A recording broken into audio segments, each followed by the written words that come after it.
आपसे ये पूछना चाहता हूं कि ये जो बैटिंग है वो तो डिसअपॉइंटिंग है ही, लेकिन मेरे लिए जो सबसे बड़ा डिसअपॉइंटमेंट है इस बैटिंग कार्ड को देखकर वो ये है कि भाई जिस टीम में इतनी फायर पावर हो उसके अभी भी 4 बैट्समैन नीचे रह जाएं, 2 ऊपर अभी भी खेल रहे हो, आपके पूरे 20 ओवर निकल गए, 38 रन से आप हार गए। यार इसका तो सीधा सीधा इंडिकेशन है कि आपने करो या मरो का भी काम नहीं किया। नहीं, बिल्कुल सही बात है, क्योंकि केरला जो क्रिकेट एसोसिएशन है अभी इस टाइम, वो जो संजू सैमसन के जो उनके पापा हैं उन्होंने कुछ तो कमेंट्स दिए थे, मीडिया में काफ़ी बातें कर दी थी, और केरला जो क्रिकेट एसोसिएशन है उसके अगेंस्ट कुछ बोल दिया था कि संजू सैमसन का करियर वो खत्म करना चाहते हैं, उसको अंडरमाइन करना चाहते हैं। चलिए गुजरात टाइटंस का बॉलिंग कार्ड दिखाते हैं। सनराइजर्स हैदराबाद के जरूरी बात थी ये भाई, उनके दिल पर ये बात लग चुकी है कि सनराइजर्स हैदराबाद कुछ नहीं करके खा रहा। आज गुजरात ने जब बॉलिंग करी, और इस बॉलिंग में जो हमारा कार्ड है इसमें सिर्फ आपको 6 बॉलर्स दिखाई दे रहे हैं, जबकि इसमें जो बहुत बड़ा कंट्रीब्यूशन आशीष नेहरा का भी है वो दिखाई नहीं देते। वो सिर्फ या तो केला खाते हैं या नारियल पानी पीते हैं। मोहम्मद सिराज 4 ओवर में 33 रन देकर 2 विकेट, ये वापस आज अपनी फॉर्म में आए, और ईशांत शर्मा भी 3 ओवर 2 बॉल 35 रन देकर इन्होंने 1 विकेट लिया। प्रसिद्ध कृष्णा ने 4 ओवर में 19 रन देकर 2 विकेट लिए। गेराल्ड कोएट्जे आज इन्होंने पहला मैच खेला, 4 ओवर में 36 रन देकर 1 विकेट लिया। वॉशिंगटन सुंदर ने 1 ओवर में 6 रन दिए, और राशिद खान जो कि इस सीजन में गुजरात की तरफ से सबसे पनौती खिलाड़ी चल रहा है, उसने आज 3 ओवर में 50 रन दिए। राशिद खान की फॉर्म बिल्कुल वहां पर लगी हुई है जहां पर सनराइजर्स हैदराबाद पूरी लगी हुई है।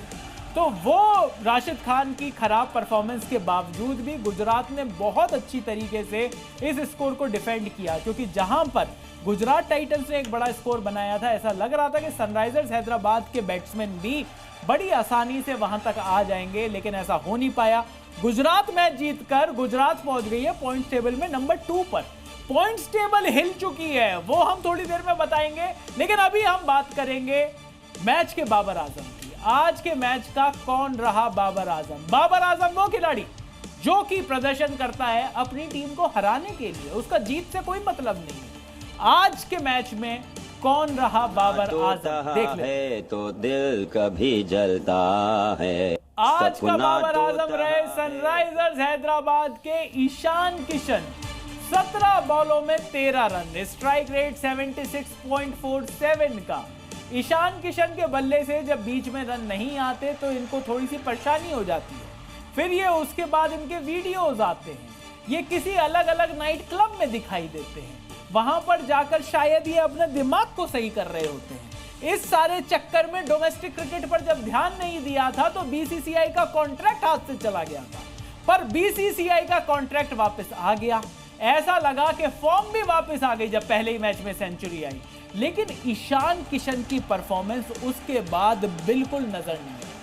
प्रशांत कपूर, आपसे बात करूंगा सनराइजर्स हैदराबाद के बैट्समैन के बारे में, क्योंकि अब मैं अभिषेक से सनराइजर्स हैदराबाद की बात करके उनके जख्मों पर और नमक नहीं लगाना चाहता। हाँ, मुझे लग रहा था ये वरना अभी अलग एक हिमाचल प्रदेश के पहाड़ों में कैसे मैगी बनती है उसका भी एक रूटीन बता देते, पर ईशान किशन का आप देखो यही हुआ है कि जैसे उनको बीसीसीआई का कॉन्ट्रैक्ट वापस मिला है, मुझे लग रहा है वो फिर उस कैजुअल एटीट्यूड में आ गए कि भाई मुझे फर्क नहीं पड़ता, कोई मेरे को क्रिकेट खेलने को बोले तो भी मैं नहीं खेलूंगा। वो जिद्दी बच्चे होते हैं ना, कि इनको बीसीसीआई ने कहा कि भाई आप जाओ, आप डोमेस्टिक खेलो, तब जाके अप्लाई करना, फिर हम आपको देखेंगे कि हमें खिलाना है नहीं खिलाना है। उन्होंने कहा नहीं, मेरी मेंटल स्टेट ठीक नहीं है, मैं नहीं खेलूंगा। इनके साथ साथ श्रेयस अय्यर को भी कहा था। श्रेयस अय्यर गए वहां डोमेस्टिक में, जो ट्रॉफीज थी वो सारी उन्होंने जीती, चाहे वो विजय हजारे थी, चाहे वो रणजी थी, जो भी था वो जीत के उसके बाद चैंपियंस ट्रॉफी में इंडिया में अपनी जगह बनाई, चैंपियंस ट्रॉफी जीते, उसके बाद आईपीएल में एक टीम के कैप्टन बने और पंजाब को उन्होंने अभी भी टॉप 4 की रेस में रखा हुआ है, चौथे नंबर पर पंजाब बनी हुई है। दूसरी तरफ ईशान किशन है,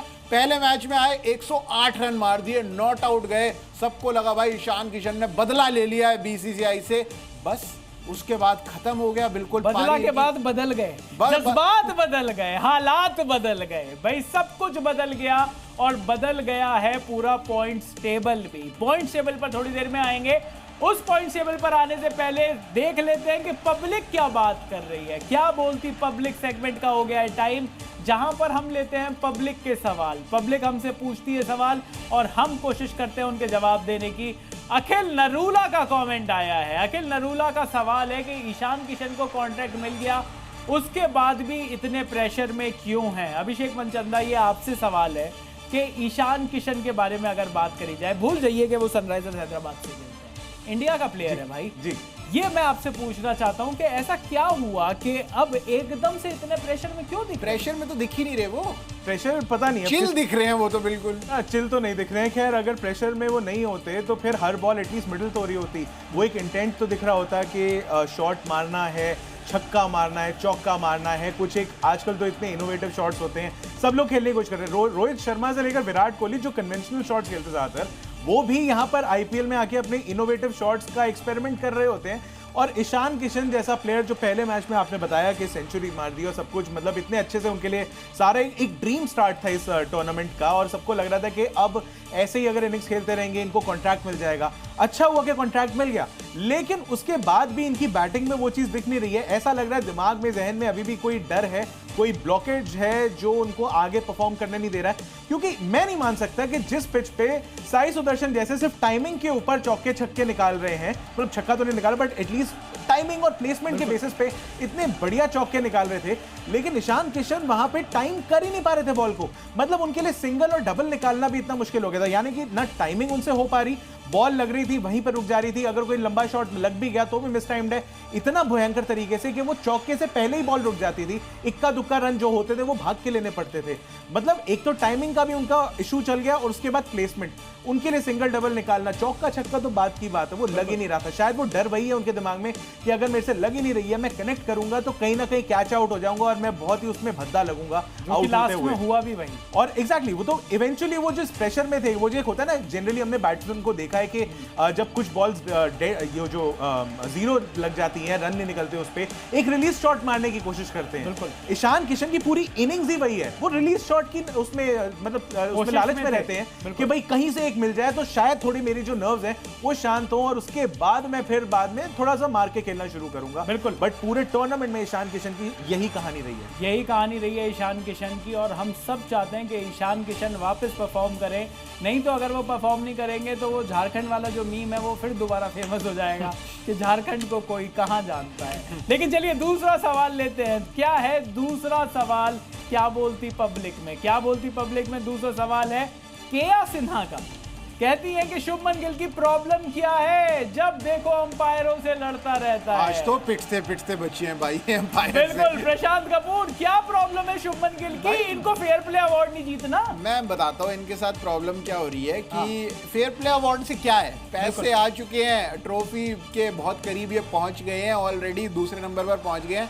मैं बताता हूँ मसला क्या है। मसला ये है कि शुभमन गिल है कैप्टन। अब उनका मन करता है भाई मैं जैसा चाहूंगा मैं गेम वैसा चलाऊंगा, लेकिन वो वैसा चला नहीं पाते क्योंकि वहां पीछे से आशीष ने करके अपने तरीके से गेम चला रहे होते। अब उनके अंदर वो गुस्सा बढ़ता जा रहा है। कहाँ निकाले बंदा? कहीं तो निकालना पड़ेगा। वो एम्पायर बीच में से कुछ बोलता है, उनको उल्टा सुना देते हैं एम्पायर। तो अब वो एम्पायर और उनके बीच ये जो अच्छा ये तो बता दो कि वो आज रन आउट थे या नहीं थे, वो जिसके ऊपर इतना गुस्सा हो गए थे और बाद में इतनी बहसबाजी हुई थी जिसकी वजह से अंपायर, या तो अंपायर पिटते पिटते बचे या फिर शुभमन गिल पिटते पिटते बचे अंपायर से। तो क्या मसला क्या था? वो आउट थे, नॉट आउट थे? मुझे तो लगता है कि वो बॉल जो थी वो ग्लव में नहीं थी, मेरे हिसाब से तो वो ग्लव के बाहर थी बॉल और ग्लव लगा बड़ी जब शुभमन गिल रन आउट हुए, क्योंकि हेनरिक क्लासन का एक बार को ऐसा लगा कि जब वो रन आउट कर रहे थे तो बॉल की जगह पहले ग्लव्स से वो स्टम्प्स हिल गए, वहां पर बेस डिसलॉज हो गई, और वहां पर भी सबसे ज्यादा ये गुस्से वाला सीन आया